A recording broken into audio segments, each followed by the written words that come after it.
नमस्कार दोस्तों, मैं सीए उमेश शर्मा।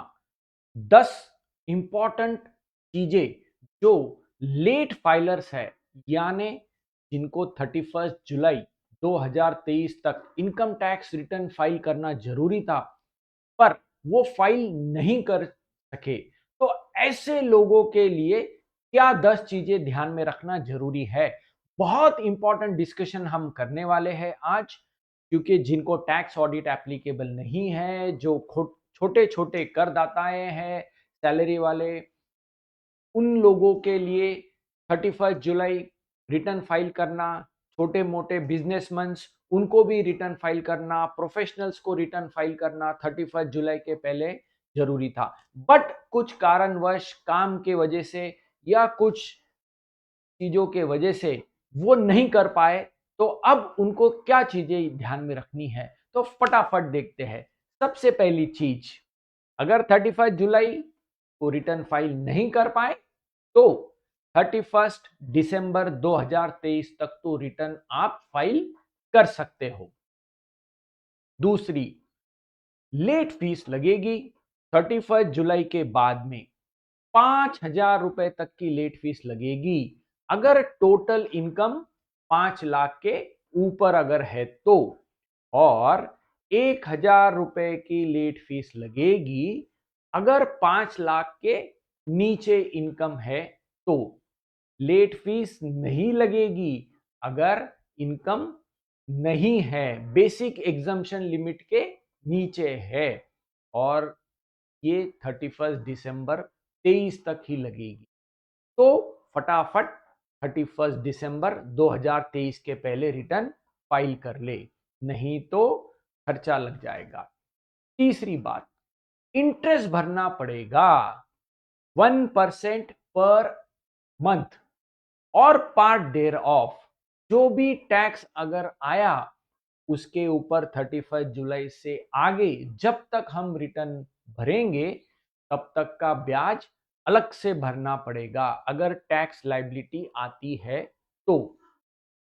चौथी बात, अगर ये 31 दिसंबर तक रिटर्न नहीं भर पाए तो फिर क्या करें, तो इस केस में एक अपडेटेड इनकम टैक्स रिटर्न की कंसेप्ट है जो भूले भटके टैक्स पेयर्स के लिए काम आ सकती है। वो 2 साल तक अपना रिटर्न आगे भर सकते हैं असेसमेंट ईयर खत्म होने के बाद, और इस केस के अंदर एक्स्ट्रा टैक्स भरना पड़ेगा 25% अगर 12 महीने के अंदर रिटर्न भर दी तो हम रिटर्न भर रहे हैं 22-23 का, 23-24 इसका असेसमेंट ईयर हुआ, तो मार्च 24 से आगे 1 साल के अंदर मार्च 25 तक अगर रिटर्न भर दिया तो 25% एक्स्ट्रा टैक्स के साथ आप रिटर्न भर सकते हो। मान लो पहले 1 लाख का टैक्स आ रहा था तो 25% एक्स्ट्रा 1,25,000 रुपए टैक्स भरना।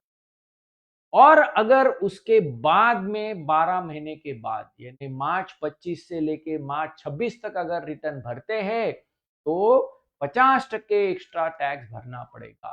1 लाख ओरिजिनल, 50,000 ऊपर तो 1.5 लाख टैक्स भरना पड़ेगा। बट ये किस टैक्स पेयर को काम आएगा, जिनके केस में टैक्स लायबिलिटी है, दिसंबर तक वो रिटर्न नहीं भर पाए और उसके बाद में भरना चाहते हैं तो। नेक्स्ट, पांचवी चीज, नई जो स्कीम है जहां पर लो टैक्स लगता है सैलरी के केसेस में, या जहां पर डिडक्शंस एलआईसी वगैरह नहीं है, सेक्शन 115 बी ए सी, ये अप्लाई नहीं होगा 31 जुलाई के बाद में अगर रिटर्न भरेंगे तो। ये बहुत इंपॉर्टेंट चीज है जो ध्यान में रखनी चाहिए। सिक्स्थ, जो भी लॉसेस है वो कैरी फॉरवर्ड नहीं हो पाएंगे नेक्स्ट ईयर के लिए। तो जिन बिजनेस एंड प्रोफेशंस के अंदर लॉसेस है उन्होंने तो 31 जुलाई के पहले रिटर्न भरना बहुत जरूरी है। सिर्फ और सिर्फ हाउस प्रॉपर्टी के लॉसेस है वो कैरी फॉरवर्ड हो सकते हैं। सातवां इंपॉर्टेंट चीज, कुछ ऐसे डिडक्शंस है, एग्जम्पशंस है, जैसे कि 10A, 10B, 80IA, 80IB, सबसे फेमस है 80IB, जिसको हाउसिंग प्रोजेक्ट्स का, अगर मान लो उसमें एग्जाम्पल के तौर पे 10 लाख का प्रॉफिट है, तो लेट रिटर्न फाइल करते हैं, बिफोर ड्यू डेट नहीं फाइल करते, तो ये डिडक्शंस ले नहीं पाएंगे। तो दोस्तों यहां पर थोड़ा ध्यान देना चाहिए कि ये डिडक्शंस मिलेंगे नहीं अगर ड्यू डेट के बाद रिटर्न फाइल करेंगे तो। आठवीं बात, वेरिफिकेशन, ये डीएससी सिग्नेचर से, ओटीपी से होता है रिटर्न का, बट रिटर्न टाइम से फाइल भी कर दिया, वेरिफिकेशन 30 दिन के अंदर करना चाहिए, वो लेट किया तो रिटर्न लेट माना जाएगा।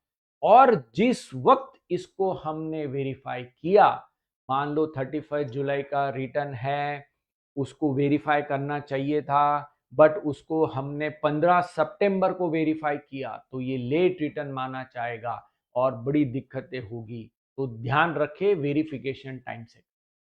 नौवीं बात, एडिशनल स्क्रूटिनी आ सकती है, रिटर्न क्यों लेट फाइल किया, ये चेक हो सकता है, तो थोड़ा ध्यान रखें, टाइम से रिटर्न फाइल करें। 10वीं बात, अगर आगे फ्यूचर में कुछ लोन्स लेने हैं, तो कुछ क्रेडिट रेटिंग है, तो लेट फाइलिंग ऑफ रिटर्न्स में निगेटिव मार्किंग, कम मार्किंग, तो थोड़ा सा यहाँ पर निगेटिव आपके लिए ये हो सकता है फॉर स्कोरिंग या लोन एप्लीकेशंस के ऊपर। तो दोस्तों, जेन्यून टैक्स पेयर्स है, वो सही रिटर्न फाइल करते हैं, टाइम से रिटर्न फाइल करते हैं। कुछ क्वेरी है तो incometax.gov.in के ऊपर आप जा सकते हो, या अपने सीए या टैक्स प्रोफेशनल से बात करिए और टाइम से रिटर्न भरिए। और कर नीति का यूट्यूब चैनल देखते रहिए। ये ईमेल आईडी, ये मोबाइल नंबर, व्हाट्सएप के ऊपर आप क्वेरीज भेज सकते हो। बहुत बहुत धन्यवाद।